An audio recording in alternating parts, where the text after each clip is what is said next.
na siya ngayon ang hari sa Iglesia Katolika. O, tingnan mo, yan, meron siya may corona. Eh, sabi sa Biblia, sabi sa pasyon, ang mga pagmimilagro, tutulungan ng demonyo. Ano pa't magkakabayo at dito sa buong mundo, maghahari itong lilo! Sabi ng pasyon, hari ba? Hari, may corona! Wala namang ibang mga ngaral na naghahati.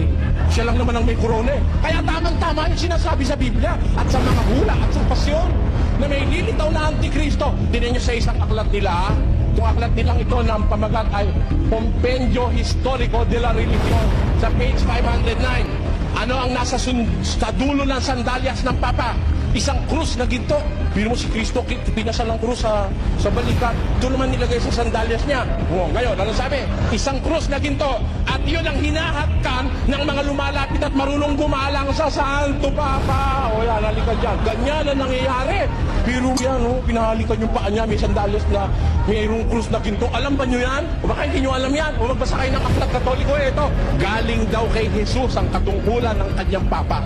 Tignan natin kung kailan lumitaw yung salitang Papa. Magandang araw po, magandang gabi sa lahat na nakasubaybay dito sa ating programa. Isang bagay po ang gusto ko pong linawin dito sa video na ito, mga kaibigan, dahil mayroon po akong nakitang video ng mga taga punto por punto, isa sa mga defensor ng Iglesia Katolika na nagsasabi o nagpahayag na yung Revelation chapter 12 ay si Maria at yung kanyang anak ay ang ating Panginoong Hesukristo. Ito po yung gusto ko pong linawin, mga kaibigan. Kaya bago po tayo magbigay ng reaksyon dito o komento sa kanyang ipinaliwanag, mabuti panuorin natin kung ano po yung kanyang katwiran. Bakit niya sinabi na si Maria yung babae at saka si Kristo yung anak, mga kapatid. Como ito ay lagi nating ipinapaliwanag dito, pero meron po akong nakitang isa sa mga sinabi itong defensor na ito ng Iglesia Katolika na kakaiba, mga kapatid. So narito po ang video ng mga taga punto por punto.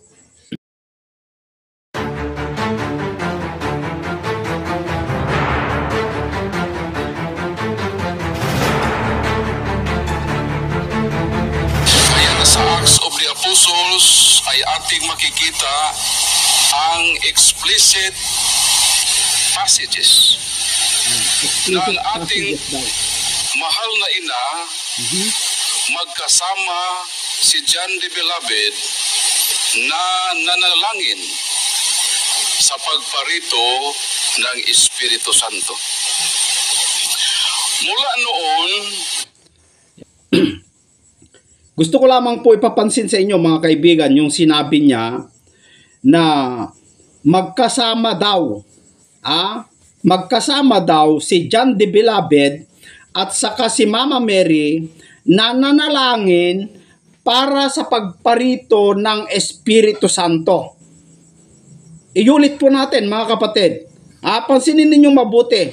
Kakaiba ito ng ating mahal na ina, magkasama si John the Beloved na nanalangin sa pagparito ng Espiritu Santo.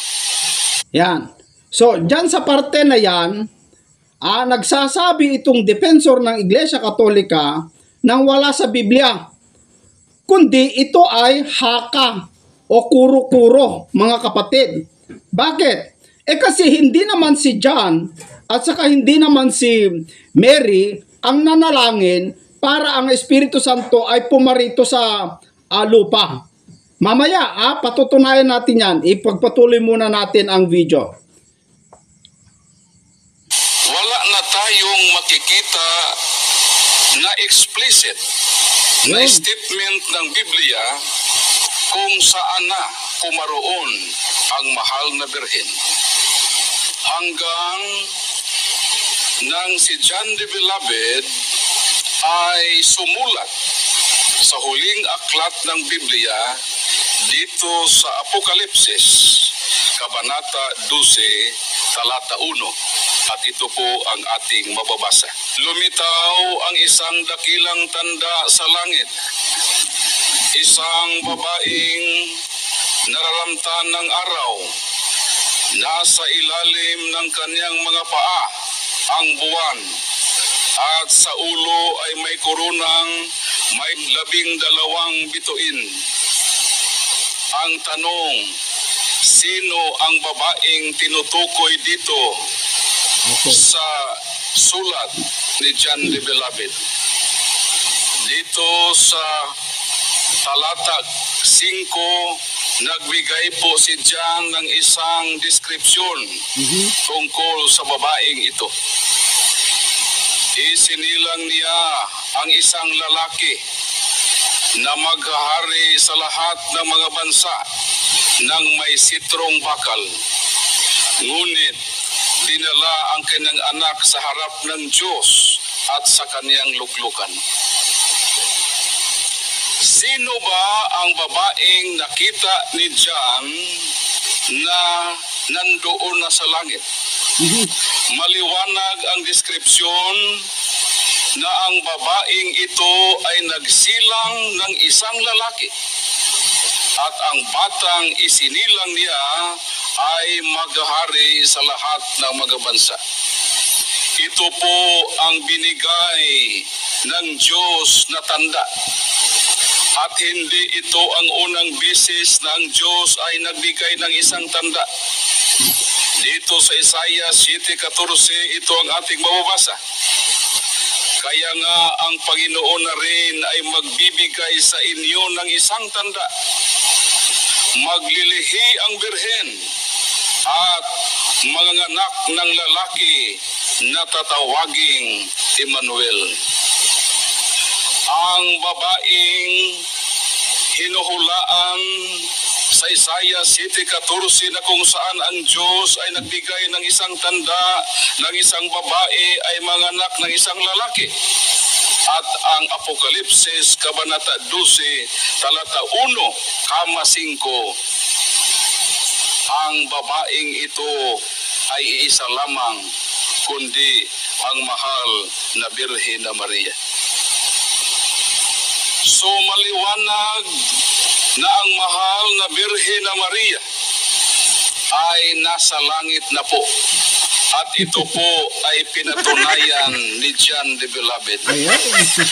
Bakit sa lahat ng mga apostol ni Kristo, si John the Beloved lamang ang tanging nagbigay ng statement kung saan na pumaroon ang mahal na Birhen na Maria?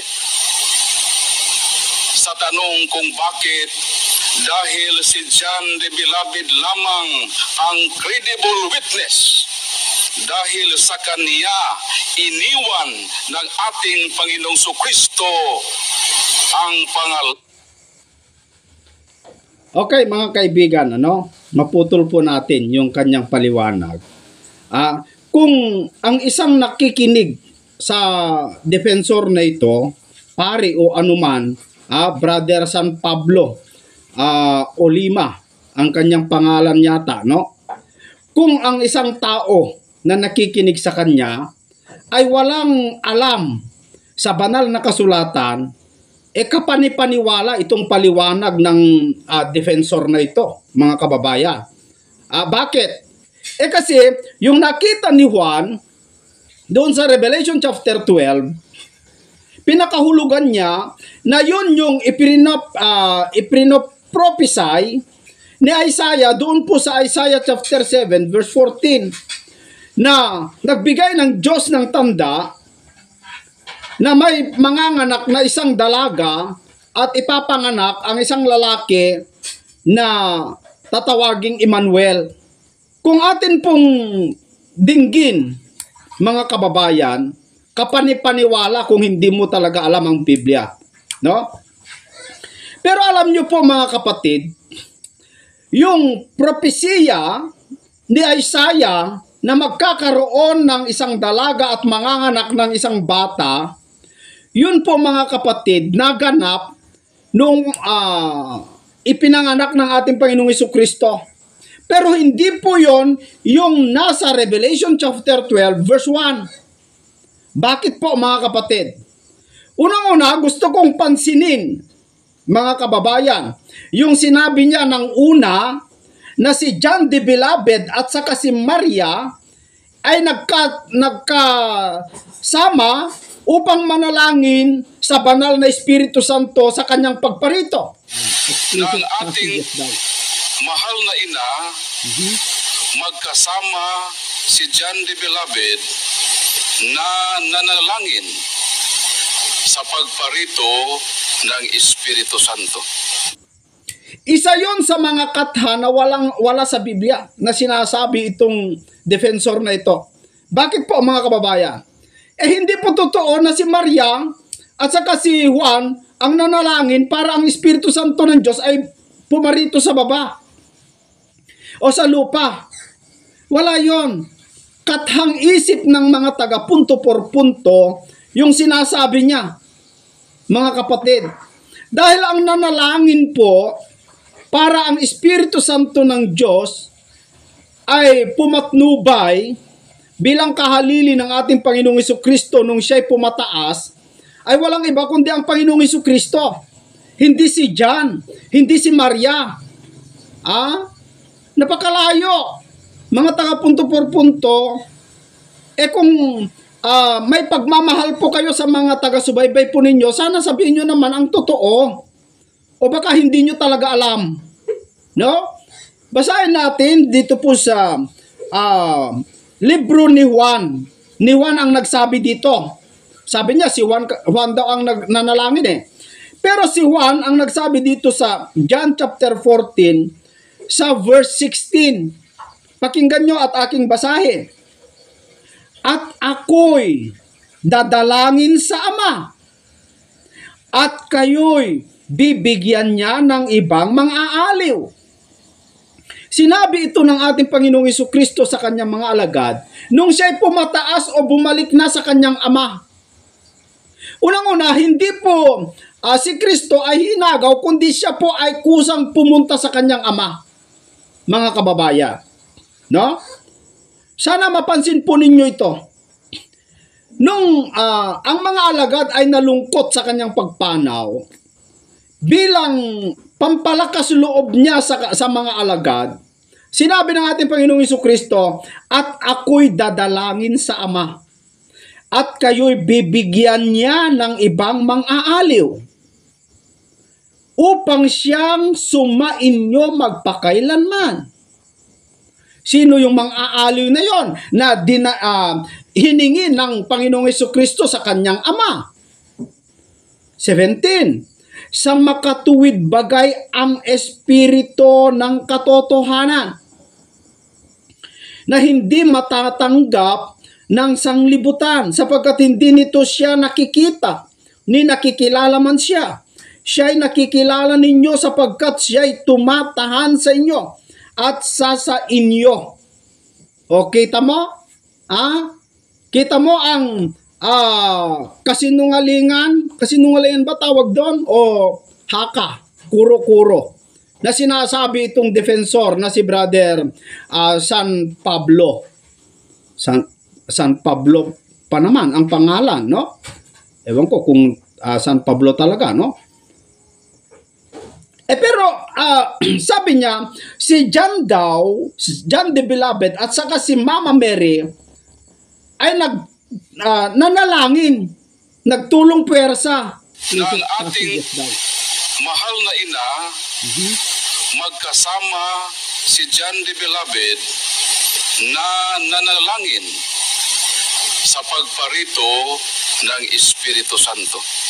Sabi niya, si John the Beloved at saka si Mama Mary ay nanalangin, nagtulong puwersa para ang Espiritu Santo ng Diyos ay bababa dito sa lupa. Nako, wala sa Biblia yung pinagsasasabi itong defensor na ito, mga kapatid. Kung hindi natin ituwid ito, ang mga walang malay sa Biblia, yung mga taong hindi nagbabasa, karamihan mga miyembro ng Iglesia Katolika, hindi nagbabasa ng Biblia, ay basta na lang maniwala dito. Kasi binabasa niya naman, no? Yung kanyang patunay na iba. Bagamat hindi naman po totoo kung atin pong susuriin ang kanyang sinasabi. Mantakin mo, nagkasama daw si Maria at saka si Juan. Sila daw ang nanalangin para ang Espiritu Santo ng Diyos ay bababa. O iulit natin, yung sinabi niya. Na ang ating mahal na ina, magkasama si John the Beloved na nanalangin sa pagparito ng Espiritu Santo. O, kita mo? O, di maliwanag. Pero ayon kay Juan the Beloved na sumulat ng libro ng Juan, si Kristo ang nanalangin. Si Kristo ang nanalangin sa kanyang Ama upang magbigay ng tagapag-aliw na walang iba ang Espiritu Santo. Yan. At ang isa pa sa mga hindi totoo na sinabi itong defensor na ito ay si Maria daw yung nasa Revelation chapter 12. At yun daw ang matinding patunay, patotoo ni Juan. Sapagkat si Juan ay nakita niya yung babae. Yung babae, ang dakilang may dakilang tanda. Basahin natin, sa Revelation chapter 12, dito po sa verse 1, ganito po ang mababasa. At ang isang dakilang tanda ay nakita sa langit. Saan nakita ni Juan? Yung babae? Sa langit. Pakinggan nyo, Makinig po kayong mabuti, mga kababayan, para hindi po tayo maligaw. At ang isang dakilang tanda. Ano yon? Ay nakita sa langit. Isang babae na nararamtan ng araw. Ano ang damit ng babae? Araw. Sun. Kahit kailan, wala kang mababasa sa Biblia na si Maria ay nagdamit ng araw. O sige, taga punto por punto. Sagutin nyo. Kailan nagsuot si Maria ng damit na araw? Samantalang yung araw, kapag lumapit ka sa araw, ay masusunog ka eh. Si Maria, tao naman.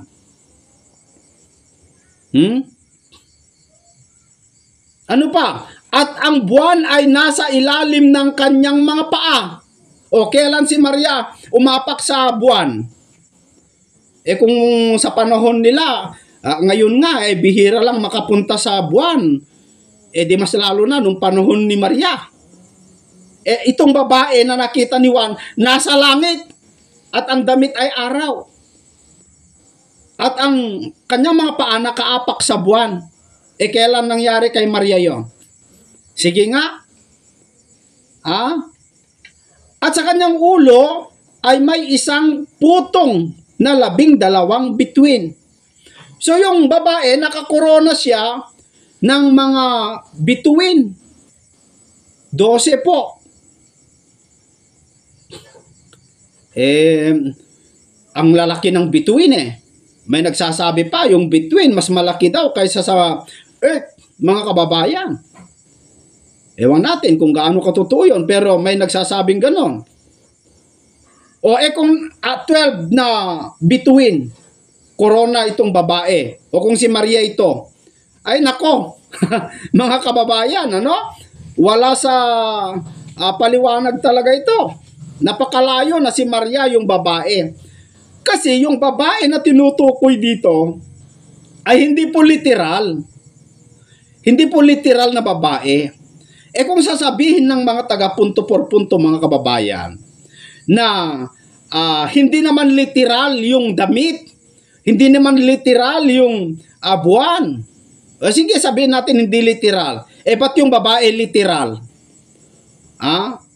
Saan ang pagkaunawan nyo dyan?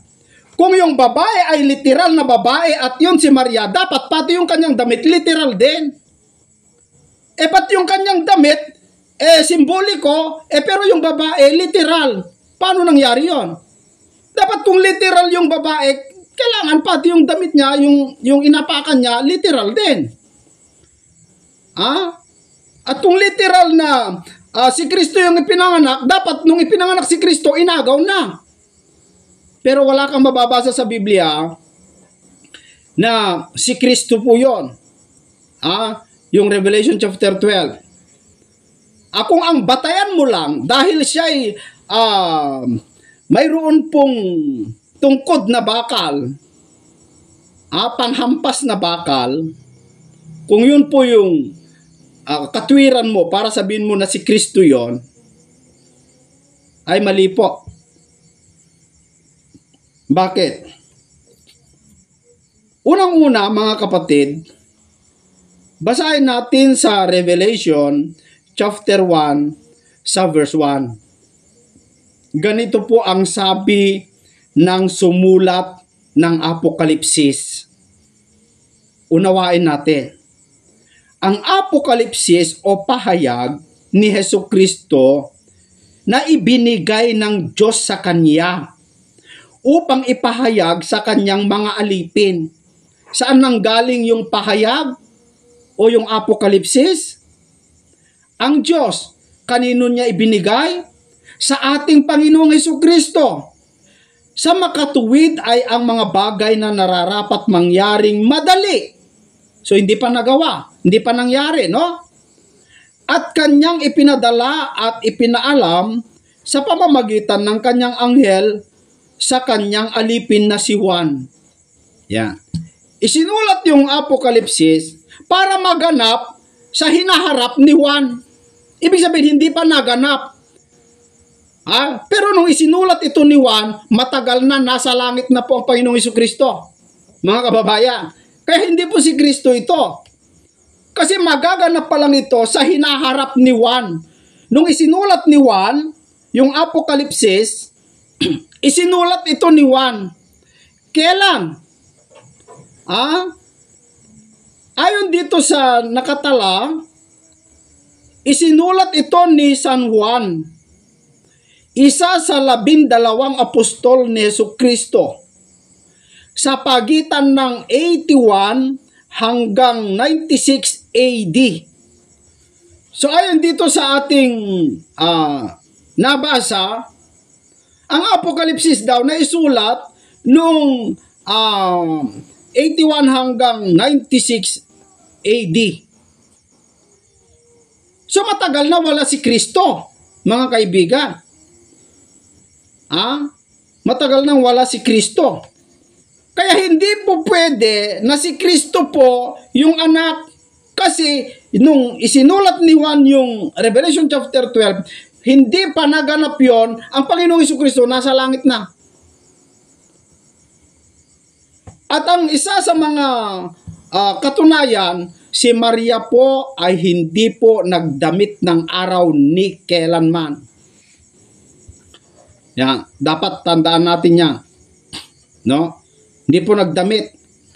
At kung sabihin ng mga taga-punto por punto, ito ay hindi literal yung araw na damit, kundi simboliko ng katwiran, ba't yung babae, literal. Dapat kung hindi literal, kung simboliko yung araw, yung buwan, pati sana yung babae. At ang katunayan, mga kaibigan, yung babae, hindi po talaga literal na babae po yon. Yun po ang ina natin. Bilang Kristiyano, yun po yung ating ina sa pagka-Kristiyano, mga kababayan. Makinig po kayo, basahin po natin dito po sa libro ng Galatia chapter 4 sa verse 22. Sabi ni Apostol Pablo, sapagkat nasusulat, ano yon? Na si Abraham ay nagkaroon ng 2 anak. Tandaan nyo si Abraham, sabi ni Apostol Pablo, nasusulat na si Abraham ay nagkaroon ng 2 anak. Ang isa ay sa aliping babae at ang isa ay sa babaeng malaya. Dalawa po yung naging asawa ni ni Abraham. Yun po si Hagar at saka si Sarah. Meron din siyang dalawang anak. Yun po si Ismael at saka si Isaac. Yung anak niya sa malaya, si Isaac. Yung anak niya sa alipin ay si Ismael. Tuloy natin, 23. Gayunman, ang anak sa alipin ay ipinanganak ayon sa laman. Ngunit, ang anak sa babaeng malaya ay sa pamamagitan ng pangako. Ang mga bagay na ito'y may lamang talinghaga, sabi ni Pablo. Sapagkat ang mga babaeng ito'y dalawang tipan. Makinig kayo. Yung asawa ni Abraham na dalawang babae, sumisimbolo ng dalawang tipan. Ang isa'y, sabi niya, mula sa bundok ng Sinai. Yung unang tipan ay mula sa bundok ng Sinai. Yun nga po yung 10 utos na nanganganak ng mga anak sa pagkaalipin na ito'y si Agar. Yan. Ang Agar ng ito'y ay bundok ng Sinai sa Arabia. At ito'y katulad ng Jerusalem ngayon na alipin na sa kasalanan, no? Sapagkat ito'y nasa pagkaalipin kasama ng kanyang mga anak. Kaya yung Israel ngayon, mga kababayan, ay alipin na ng kasalanan yan Hindi na po yan chosen nation ngayon. Kasi mga Swail po kasi. Kaya ang tawag ng Biblia sa kanila ay Jerusalem na alipin na ng mga kasalanan. 26. Ngunit ang Jerusalem na nasa itaas, dalawang Jerusalem ang tinutukoy. Yung Agar na sumisimbolo sa Jerusalem sa Arabia na makasalanan na ngayon. At ang isa ay sa 26, ngunit ang Jerusalem na nasa itaas ay malaya na siyang ina natin. Ang ina ng Kristiyano, yung Jerusalem na nasa itaas. Kaya nung nakita ni Juan, yung babae nasa langit. Ang sumisimbolo yung babae, yung Jerusalem na nasa langit. Hindi po yung si Maria. Hindi. Unang-una, nung nagbuntis si Maria, hindi naman sa langit Dito naman sa babae. Sa lupa naman nagbuntis pero nung nakita ni Juan yung babae, nakita niya, bukas ang langit at nakita niya ang tanda, isang babae na buntis. O di ibig sabihin sa langit nagbuntis yung babae. Pero si Maria dito nagbuntis, hindi sa langit. Maliwanag yung sinabi ni Apostol Pablo dito, ngunit ang Jerusalem na nasa itaas ay malaya.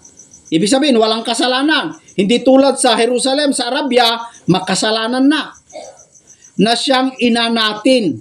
Bilang Kristiyano, ang ina natin ay yung Jerusalem sa langit. So yung babae, tumutukoy ng Jerusalem sa langit na siyang nanganak ng Kristiyano. Lumalabas yung babae ay yung Jerusalem sa langit, pero nung nanganak, dito sa lupa. Kasi, nung inutusan ng Ama ang kanyang anak na ang Panginoong Jesucristo, siya po yung nanganak sa atin. Siya yung bumuo sa atin. Sino si Jesucristo? Yung salita ng Diyos. Yung ebanghelyo ng Diyos na kanyang dinala mula sa langit hanggang sa lupa, na yun po yung ating Panginoong Jesucristo, na siya yung nanganganak ng Kristiyano. Galing sa langit. Yung binhi, kasi yung salita ng Diyos, simboliko binhi yung binhi, galing sa ina natin, sa langit. Yung binhi, bumaba dito sa lupa. Yun po yung nanganak sa atin bilang Kristiyano. Kaya sabi ni Apostol Pablo dito po sa unang Korinto kapitulo 4 sa versikulo 15, sabi ni Apostol Pablo, sapagkat bagaman mangagkaroon kayo ng 10,000 mga guro, kay Kristo ay wala nga kayong maraming mga ama. Bakit? Sapagkat kay Kristo Jesus ipinanganak ko kayo sa pamamagitan ng Ebanghelyo. So, naipanganak po tayo bilang isang Kristiyano sa pamamagitan ng Ebanghelyo. Yung Ebanghelyo, nung napakinggan natin, sinampalatayanan natin, naging Kristiyano tayo. Tayo yung anak ng babae. Kaya nga nung naipanganak, inagaw eh. Kaya ang Kristiyano, kapag nabuo na ang bilang ng mga maliligtas, irarapture na yan eh. Aagawin na yan eh. Si Kristo hindi naman inagaw eh. Ang katunayan, si Kristo nga ang mag-agaw eh. Si Kristo nga ang mag-agaw sa atin eh. Tignan natin.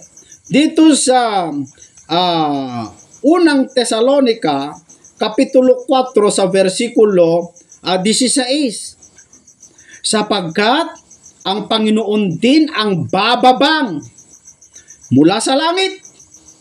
Saan daw manggaling? Sa langit.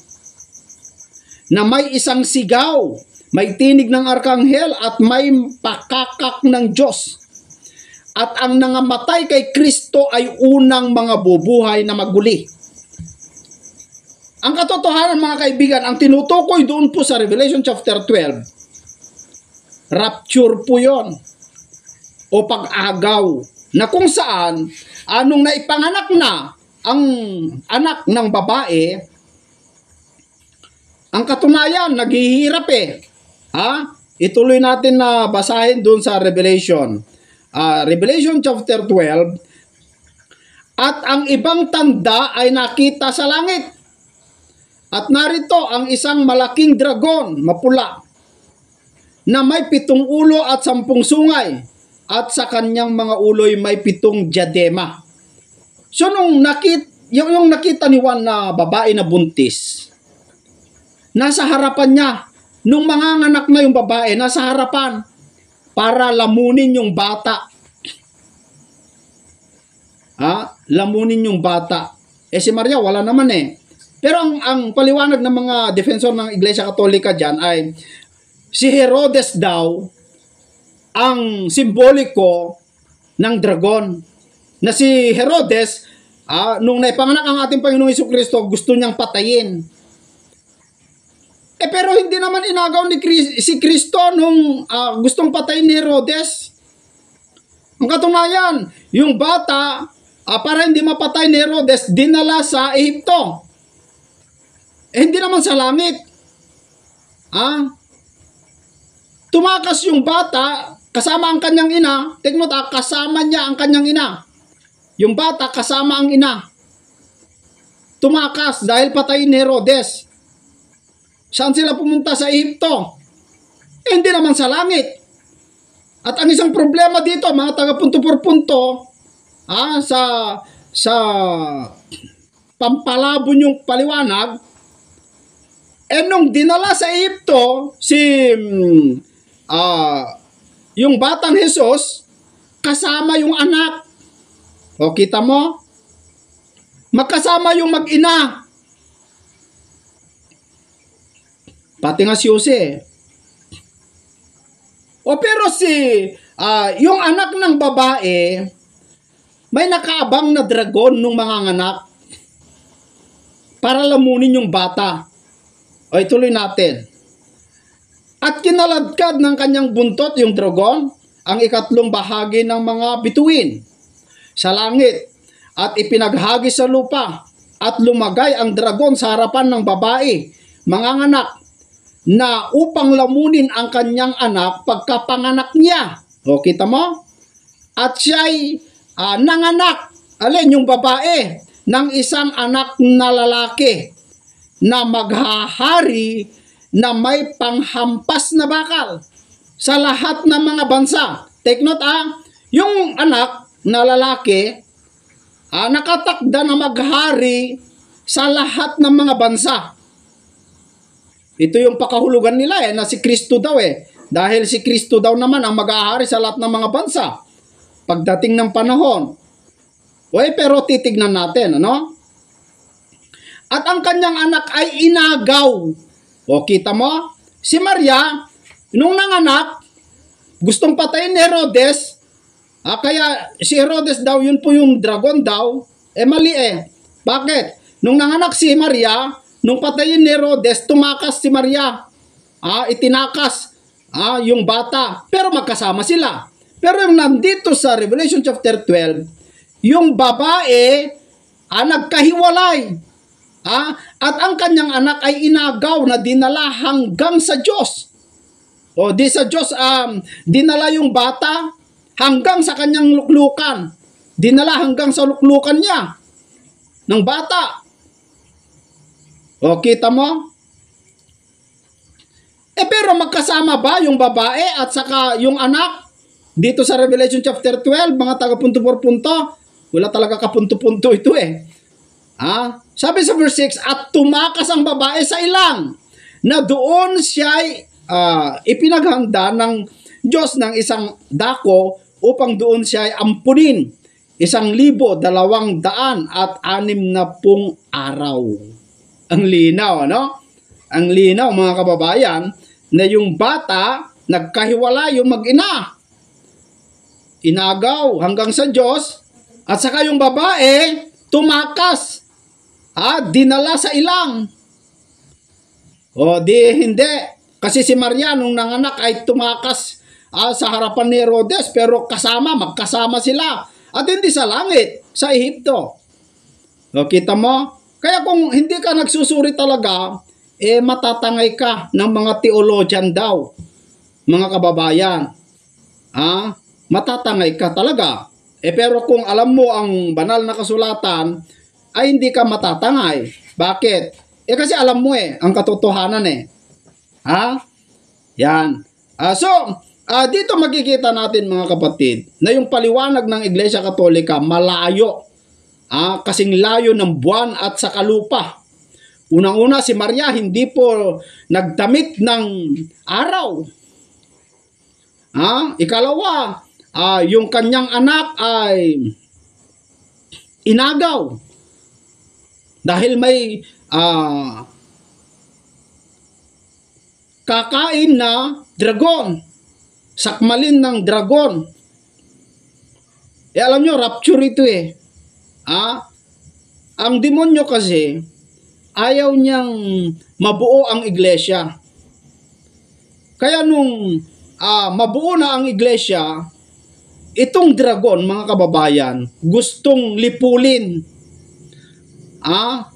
Pagharian niya ng kaunting panahon itong iglesia. Lilipulin, tatalunin pa nga niya pero ang Diyos ay hindi niya hahayaan.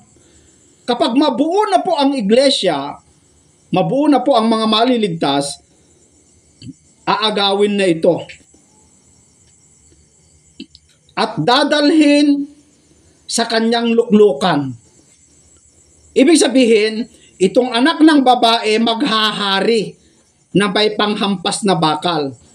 Kasama ni Kristo. Kasi si Kristo maghahari din na may tungkod na bakal. Pero hindi ibig sabihin, siya yung sinasabi sa Revelation chapter 12. Bakit? Kasi itong Revelation chapter 12, maghahari ng mga bansa, sa lahat ng mga bansa, na may panghampas na bakal. Hindi lang naman si Kristo yung maghahari ng may panghampas na bakal. Sa Revelation chapter 2, sa verse 26, pakinggan nyo mabuti, mga kababayan. Sabi dito, at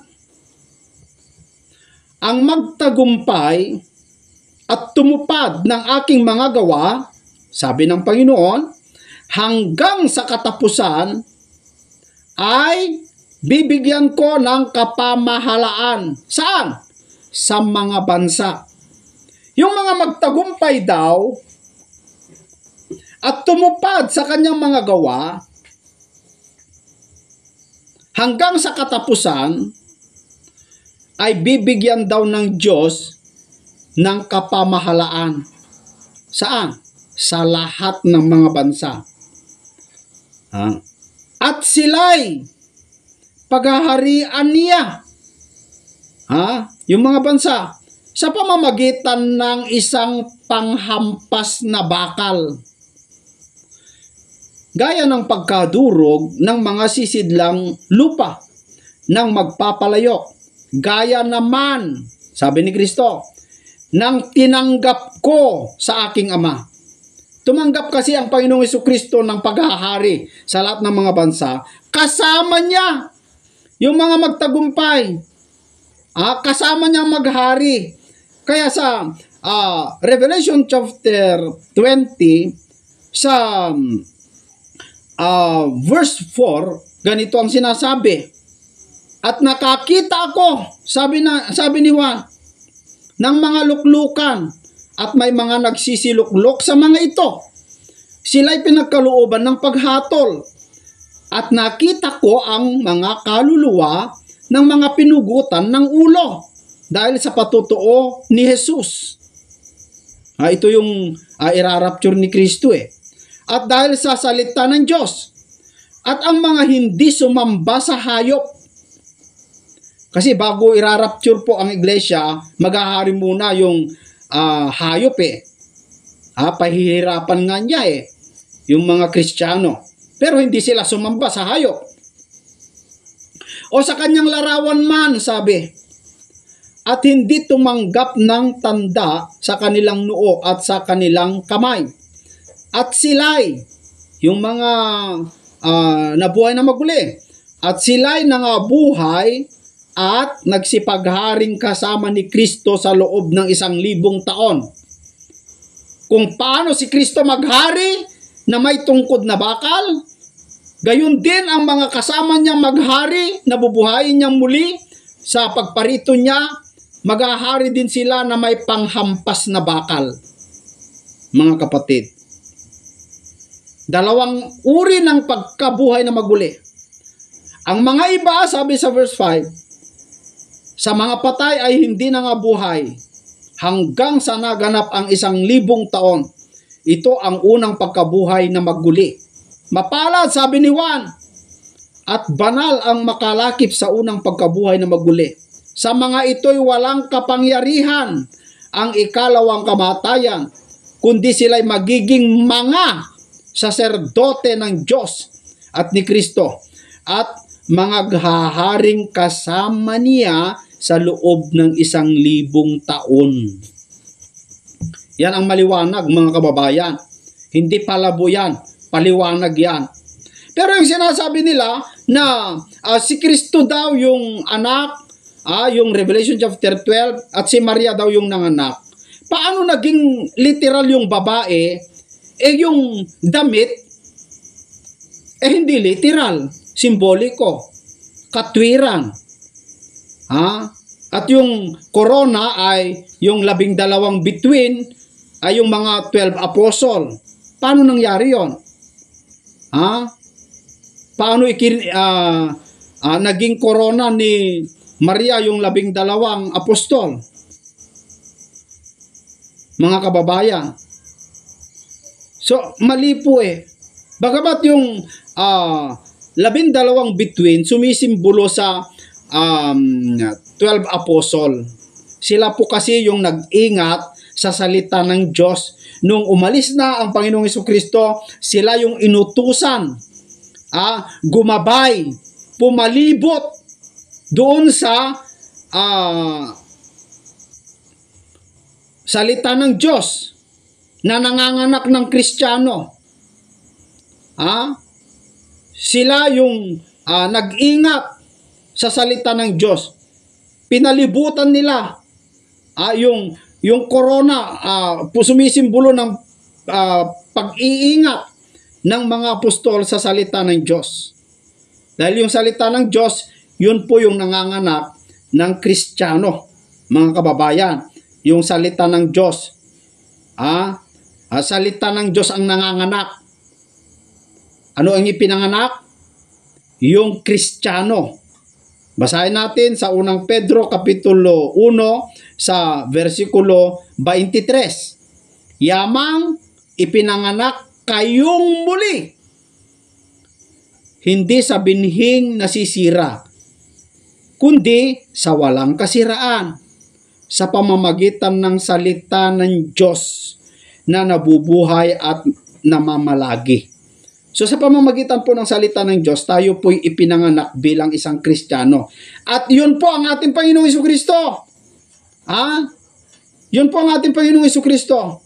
Sa Efeso Kapitulo 2, sa versikulo 14, ganito po ang sinabi ng Apostol Pablo. Sapagkat siya, si Kristo, ang ating kapayapaan, na kanyang pinag-isa ang dalawa at iginiba ang pader na nasa gitna ng pagpapahiwalay, na inalis ang pagkakaalit sa pamamagitan ng kanyang laman, kahit kautusan na may mga batas at ang palatuntunan, upang sa dalawa ay lalangin sa kanyang sarili ang isang taong bago. Sa ganito'y ginagawa ang kapayapaan. At upang papagkasunduin silang dalawa sa isang katawan, yung katawan, yung iglesia ng Diyos, sa Diyos, sa pamamagitan ng krus, na sa kanya'y pinatay ang pagkakaalit. At siya'y naparito at ipinangaral ang kapayapaan sa inyong nalalayo at ang kapayapaan sa nangalalapit. So pareho lang. Kung ano yung ipinahayag niya sa mga Israel, yun din ang pinahayag niya sa mga Hentil. At doon siya kumuha ng isang taong bago, na yun po yung Kristiyano. Yun po yung Kristiyano, mga kapatid. So maliwanag po sa atin na yung ina natin, yung Jerusalem na nasa langit, na ang binhi na dinala dito sa lupa ay ang Panginoong Jesucristo, na yun po yung nagsilang sa atin para tayo po'y maging Kristiyano, mga kababayan. Sana po ay naunawaan po ninyo, na naliwanagan po kayo. Kaya itong sinasabi ng mga taga Punto por Punto na si Maria daw yung babae, ay hindi po. Unang-una nung naisulat yung Revelation chapter 12, nasa langit na po ang Panginoong Jesucristo. At yung nanalangin, para ang banal na espiritu ay pumarito sa lupa, ay hindi po si Juan at saka si Maria. Layo naman nun.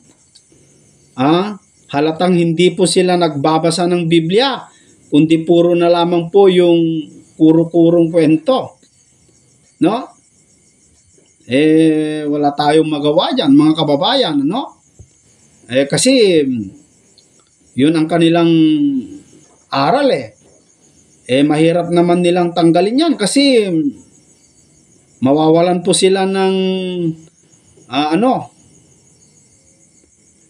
posisyon kung bawiin nila yung kanilang baluktot na aral. Ito po, mga kababayan, kayong mga miyembro po ng Iglesia Katolika, hindi po ako naninira, no? Hindi po tayo naninira, pero tinitignan lamang po natin yung kung ano po yung tama at totoo. At yun po yung dapat natin ibahagi.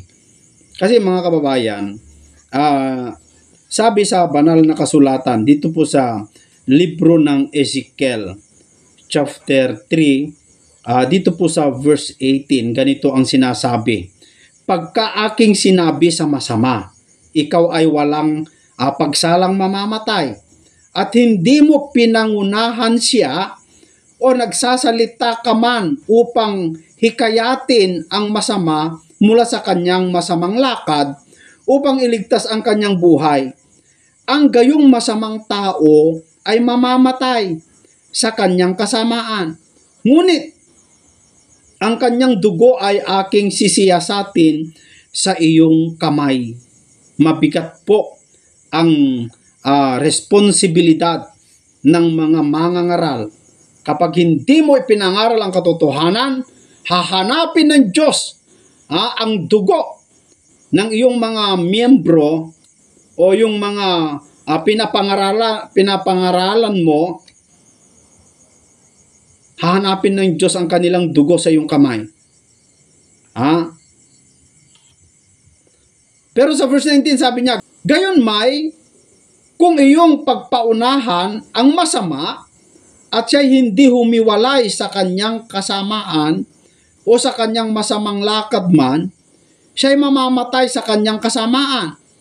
Ngunit, iyong iniligtas ang iyong kaluluwa. Kaya wag po sana kayong magalit sa akin, mga kapatid na miyembro po ng Iglesia Katolika. Karapatan ko lamang po na sabihin ito kasi nakikita ko po yung katotohanan. Kapag hindi po natin ito itutuwid, marami pong malinlang, marami pong madala sa impyerno. Baka po yung nakaalam ng katotohanan ay makita po na hindi po nila sinabi ang katotohanan, ay masama po sila sa dagat-dagatang apoy. Kaya kahit magalit na po kayo sa akin, mga kapatid, maituwid ko lang ang tamang aral ng salita ng Diyos. So, yan po mga kababayan. Marami pang sinabi itong defensor ng Iglesia Katolika na isang kuro-kuro pa, no? Na yung sumisimbolo din daw sa kaban ng tipan ay si Maria din daw yon. Yung kaban ng tipan. At saka yung anak daw o yung nasa loob ng kaban ng tipan ay ang Panginoong Hesukristo daw na naman. Alam nyo, puro kuro-kuro mga kababayan. Pero tayo po ay patuloy po nating titignan yung mga bagay na dapat nating ipahayag dito sa programang Expose the Truth para makita ng mga taong bayan ang katotohanan. So, hanggang po sa susunod mga kababayan, kita-kita po muli tayo dito sa ating programang Expose the Truth. Sana po, bago po tayo magtapos o bago po kayo umalis sa channel na ito, huwag niyong kalimutan mag-subscribe at saka mag-like, and then pakishare yun naman sa mga kababayan natin na dapat makakita ng katotohanan. Dito lamang po sa programang Expose the Truth.